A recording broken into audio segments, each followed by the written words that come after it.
Bonjour les amis et bienvenue donc pour cette nouvelle vidéo sur le scan, la canalisation et les perceptions extrasensorielles.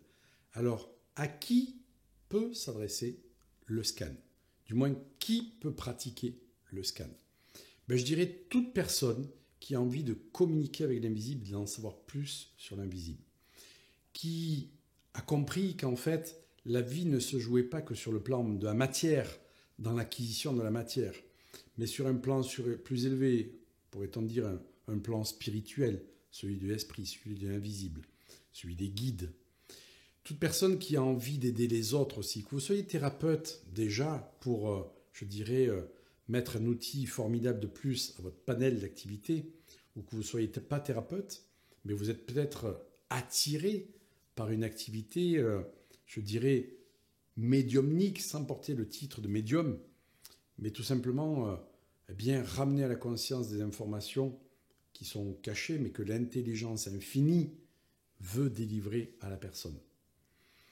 Vous êtes peut-être aussi entrepreneur et vous avez envie de faire des choix plus judicieux. Vous avez peut-être envie d'embaucher les bonnes personnes pour le bon poste, parce que le scan va vous permettre aussi, et c'est surtout son utilité, de détecter les qualités de la personne, les potentiels, et d'assigner, telle tâche à telle personne pour ne pas perdre d'efficacité, ni de temps, ni d'argent.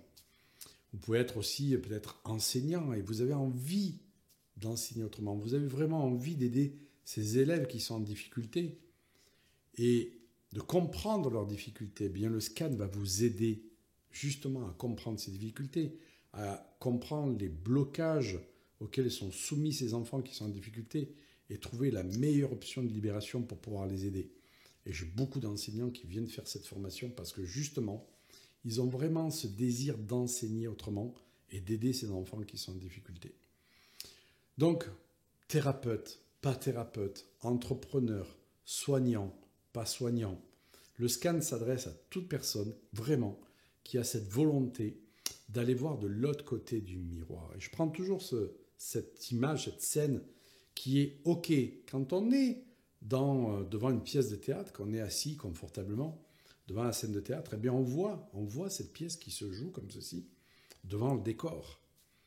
Mais pendant que vous êtes en train de regarder ça, vous n'êtes pas forcément conscient qu'il y a toute une mise en scène qui a été faite derrière, qu'il y a des opérateurs qui sont derrière le rideau pour faire marcher toute cette machinerie comme ceci.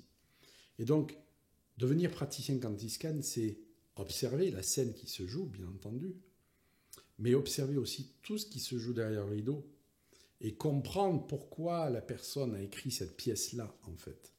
Et c'est ça qui est génial, parce qu'on est conscient, on devient conscient de la globalité du scénario que l'on vit sur Terre. Et pourquoi on vit ce scénario. Et pourquoi, eh bien justement, ça vient bloquer. Parce qu'on va vivre des pièces qui ne sont pas forcément adéquates par rapport à ce qu'on voudrait vivre comme rôle, par exemple. C'est comprendre aussi pourquoi notre toute-puissance, eh bien, elle est en panne. Pourquoi on n'est pas connecté à elle. Pourquoi on ne la laisse pas s'exprimer.